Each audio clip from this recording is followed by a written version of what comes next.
Howdy, Jacob here. Today I'm going to do a more in-depth analysis on Alibaba. It looks like when we initially did our review strictly based on numbers, we got to a price that looked like a screaming deal. And I've already looked at the company, and so I just wanted to do a deeper dive. I'm going to do a little bit different than I've done in the past. I will go over the numbers. I'll go over different analysis because Alibaba is made up of such different parts. I think I'm going to try to create a valuation separately and then get back to my original model. But again, just realize everything I say is my opinion. Do what you want with it. Don't ever buy anything because anyone else buys anything. Don't do anything because anyone else does anything. You need a process. And the goal is for me to show you kind of the things that I look at so that you can do the analysis on your own. So Alibaba is a $180 billion company. They're known to be essentially the Amazon of China. They have a huge amount of net cash there. That 120, I think, is a little bit off. I think when I calculated my enterprise value is about 129, 130 billion. But even still, much lower than the market cap because they have a lot of cash on hand. Let's see. We see about $79 billion in cash-like products with $4 billion short-term debt, $20 billion long-term debt, $4 billion capital leases. So way more cash than interest-bearing debt there. Margins are declining, however, and return on invested capital is down. So that is a negative for them. But their cash flow production is absolutely amazing. Solid increases in capital expenditures because they're reinvesting quite a lot, and then they're buying back a lot of shares. Those are going to be their two biggest forms of capital allocation. So a little bit of acquisitions, a little bit of acquisitions, a little bit of share purchases, and then a lot of reinvestment. So I think the next thing I want to look at is just so you know a couple of the businesses that they separate out, at least in their quarterly reports. I think it'd be extremely intelligent to read through their 20F or at least skim it, and then a bunch of their quarterly reports to get an idea of what they do so you can come up with a valuation that makes sense to you. So the first part of business that they separate out is the China e-commerce business. So this is strictly Alibaba in China selling through their e-commerce platform. Their second business is their cloud computing, their cloud intelligent group. This is going to be similar to an AWS, an Azure, Google Cloud. And then they have their international e-commerce. So this is going to be selling anywhere outside of China. This is going to be next. They have logistics, then they have local services, digital media and entertainment group, and then all other. And so if we look at actually what their split in revenue is, we see that 60 billion comes from local e-commerce, 14 billion from cloud computing, 14 billion from international e-commerce, 14 billion from logistics, 8 billion to local service, 3 billion to digital media, 26 billion all other. Okay. And just to that, I'm pretty sure that is in US dollars. Okay. Yep. That is in US dollars. And so my thought behind what I wanted to do today is I want to come up with a valuation of really just three items. So the first one is going to be local e-commerce, and then cloud, and then logistics. So right now, those are the only three that are making money.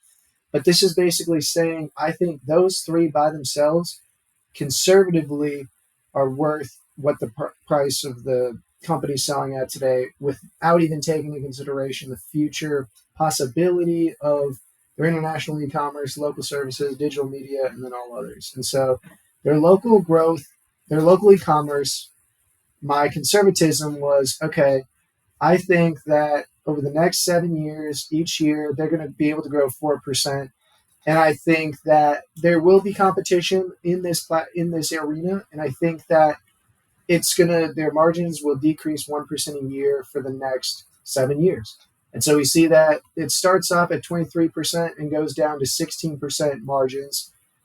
And the growth rate is only 4%. And I think that personally, the growth in China will be more 4, 5, 6, 7% reasonably. So I think this is extremely conservative.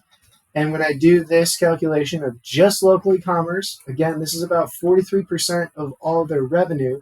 It is a hefty amount of their net income currently, but this is just 43% of their revenue. and I get to a $114 billion, $115 billion valuation. If you look at the enterprise value of the business, it's about $128 billion. So we're just about 14 billion shy of their enterprise value, meaning that market cap, increase it by debt, decrease it by cash and market securities, you're at 128 billion. Just the e-commerce business on a conservative basis, in my perspective, is about 115 billion. Okay. So then after that, let's look at cloud computing. Cloud computing, to me, they've grown very little recently, and I know that's been a big hindrance of theirs because everyone believes the cloud computing business is a fantastic business to be in, great margins, and I don't disagree. We did see Amazon and Microsoft both show over 25% profit margins, so just immense margins there. And then Google is still in the 8 to 9 range, so they still have some room to grow. But Alibaba, their e-com or their cloud computing is still very, very young, very novice. I thought I was being conservative, saying that they're reinvesting everything. You're not getting anything except the terminal value here. And so I have their current revenue growing at 6% and for the next 7 years.